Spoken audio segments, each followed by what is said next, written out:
Hook is a 1991 American fantasy adventure. So it was directed by Steven Spielberg and written by James V. Hart and Malia Scotch Marmo. It stars Robin Williams as Peter Pan / Peter Banning, Dustin Hoffman as Hook, Julia Roberts as Tinkerbell, and somebody else who passed away this year, Bob Hoskins as Shmi. Obviously, it follows the life and times of Peter Pan after he has left Neverland, and then Hook, still wanting that great and one final glorious battle, kidnaps Peter Pan's kids and draws Peter Pan back, giving us a story that we'll have to see Peter Banning return to the Peter Pan ways. When we go into this movie real quick, Tony, we'll start with you. What was your initial thoughts on Hook? Watching this as a kid is different from watching it now. And I never understood this as a kid, but watching it today, this is a superhero movie. Mm-hmm. This is Robin Williams in the only role of a superhero that he was ever actually in. I mean, he's played like heroic characters and he's played like comic booky type of characters and whatever, but this is a legitimate superhero movie, just without the budget of the crazy things that we have nowadays. Mm-hmm. You've got your showdown with your villain, you've got your adaptation of a series that kids like and adults can appreciate, you've got colorful costumes, you've got action fight sequences, you've got an origin story, everything. It's a superhero movie, which is crazy to think about. Eddie, what were your initial thoughts on Hook? Yeah, same as Tony. Just a little trivia here. This was the first movie I saw in English. Like, I was 8 years old. I saw it in the movie theater, actually, in 1981. 91, if I said 81, sorry. And it was... I did not see the whole adult side to it. There were some themes here and there. They were very adult, at times. I didn't catch that when I was a kid at all. I was just, oh, cool, pirates and swinging back and forth and skateboards and all that. Then watching it as an adult, like, I think only Steven Spielberg could have pulled off something like this. Mm-hmm. Like, the way he directs, like, everything becomes, it's a family movie, it's a kid's movie, but it's also very tasteful somehow. Just somehow, I don't know, something about the camera angles at times, and then sometimes it's he allows John Williams, all the difference. And I don't know, the casting was excellent. Casting was totally excellent. I mean, for this, it's just star-studded. I mean, even Gwyneth Paltrow was in it, for crying out loud, and she was like 16 at the time. Mm-hmm. It's just my impression was surprised. Oddly enough, it's better than I remembered it to be, mm-hmm. because now I can appreciate films a lot more, of course.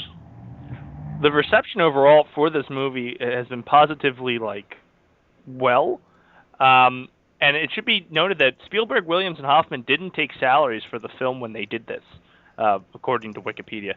Their deal called for the trio to split 40% of TriStar Pictures' gross revenues, and they were to receive $20 million from the first $50 million in gross theatrical film rentals, with TriStar keeping the $70 million rentals before the three resumed receiving their percentages.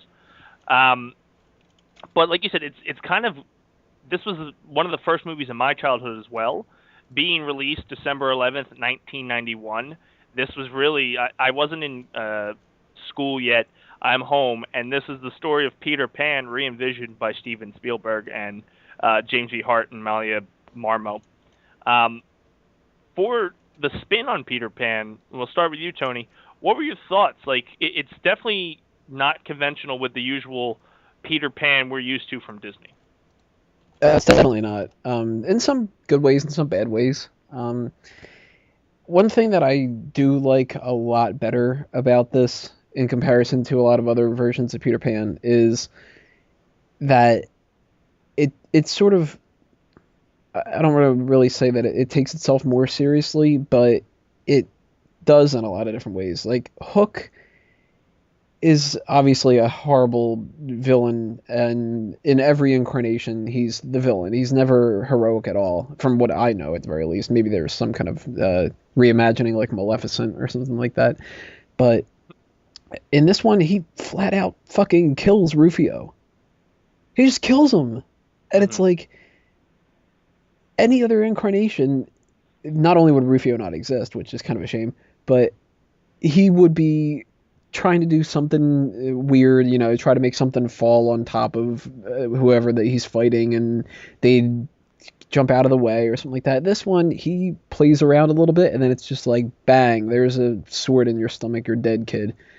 And I like that a lot. You don't have to do that for everything, and not everything needs to be adult. A lot of stuff is better if it's actually targeted towards kids, but, there's different versions of different things that we might have liked when we were kids that can use an upgrade and a little bit more adult. Power Rangers is something that we've been talking about. We really want to see the Ninja Turtles stuff. You can upgrade that, and Hook, why not?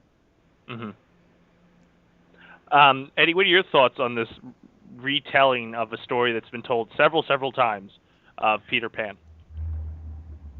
I don't know how, like I said before, like Steven Spielberg, he just made it work.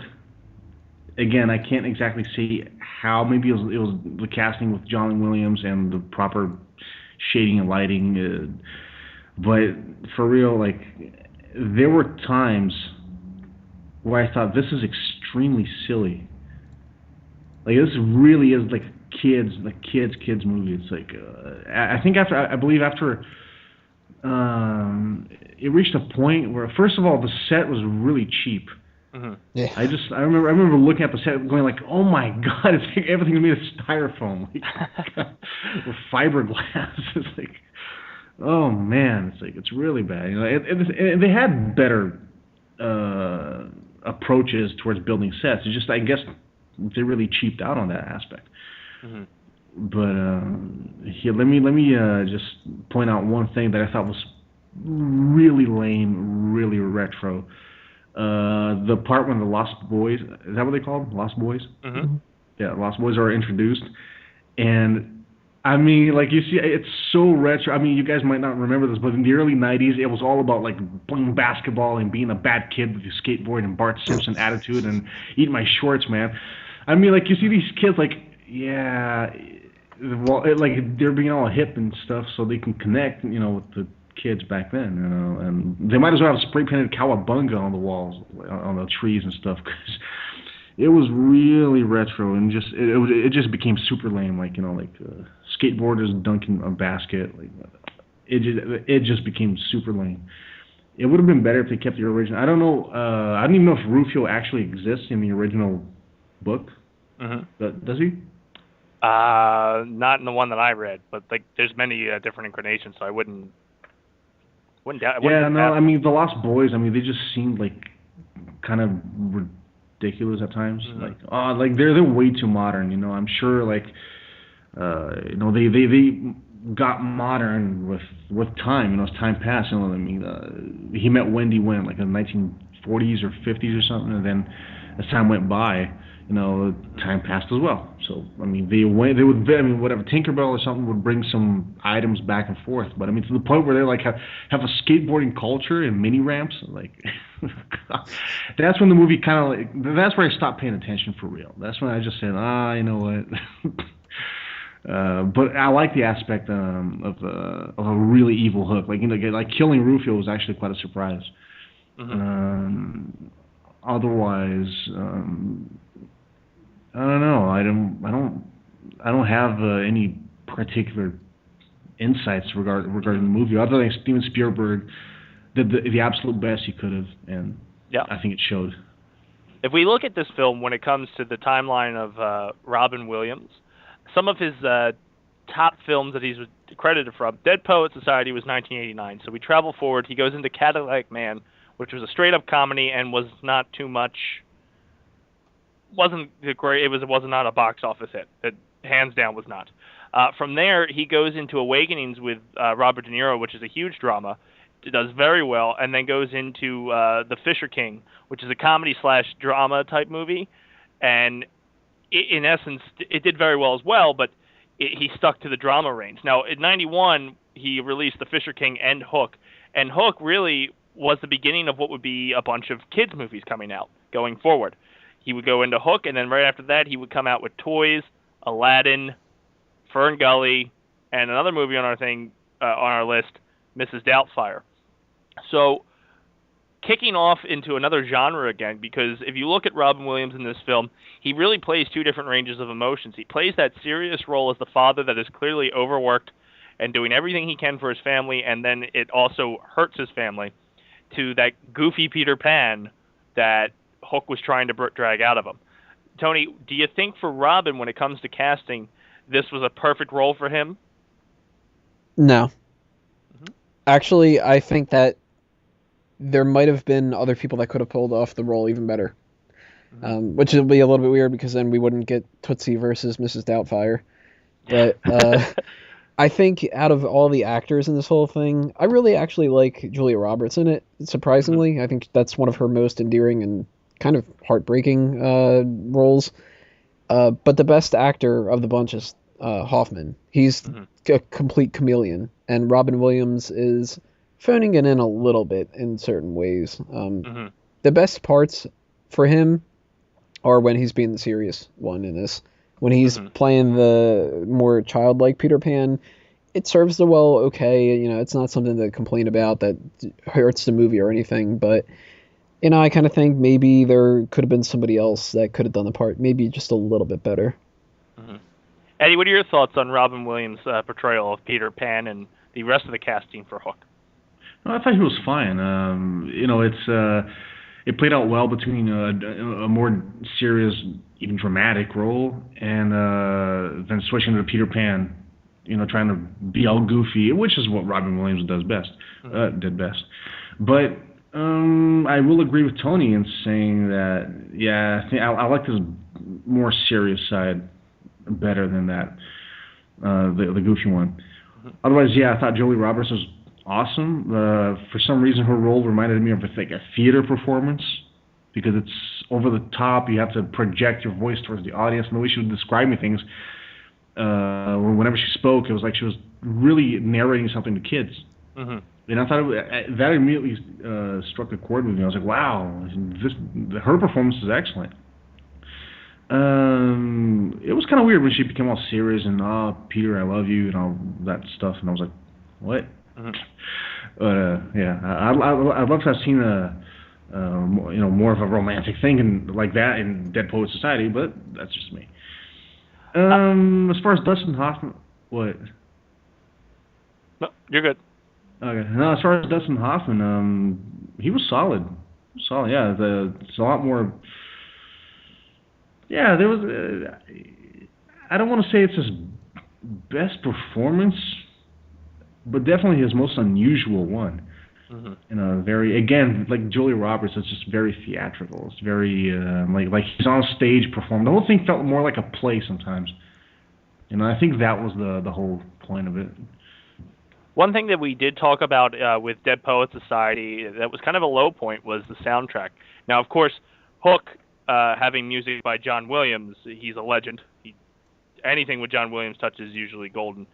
What are your thoughts, Tony, on John Williams and the music that was in Hook itself? I tried to pay attention to that specifically when I was watching this movie, and it ended up blending in well enough that I can't remember anything out of the themes. There was a theme in it that I started to get stuck in my head at the beginning of watching this movie, but by the end of it, it felt natural enough that it all blended into the fiberglass scenery, I guess you could say. So it's a typical situation where John Williams pulls something fantastic out, and even though it's not his most memorable one, it's still more than fine for the movie. For sure. Eddie, what are your thoughts on John Williams' score for Hook? Yeah, he's a master. He knows when to step back, and he knows when to really, really make the soundtrack a big part of the movie. He stepped back on this one for sure. I mean, I vaguely remember some theme in the end, and that's it. But otherwise, man, I mean, it's John Williams. Yeah. Once again, like we do with all our films, we're going to do our high points and low points of the film. Tony, what was your high points, low points, and final thoughts on Hook? Low point, Rufio dies. Because I actually really like Rufio. And I would have liked to see some kind of like a spin-off maybe. Actually, another little low point, that little girl. There's a reason why they ignore her for the majority of the movie, because she sucks. High point, if I'm not going to give it to somebody like Rufio or Thud Butt, which the name alone is fucking amazing, it would have to be the scene where Tinkerbell gets big, because that's heartbreaking, and it's probably my favorite thing I've ever seen Julia Roberts do. Eddie, what are your high points, low points, and final thoughts of Hook?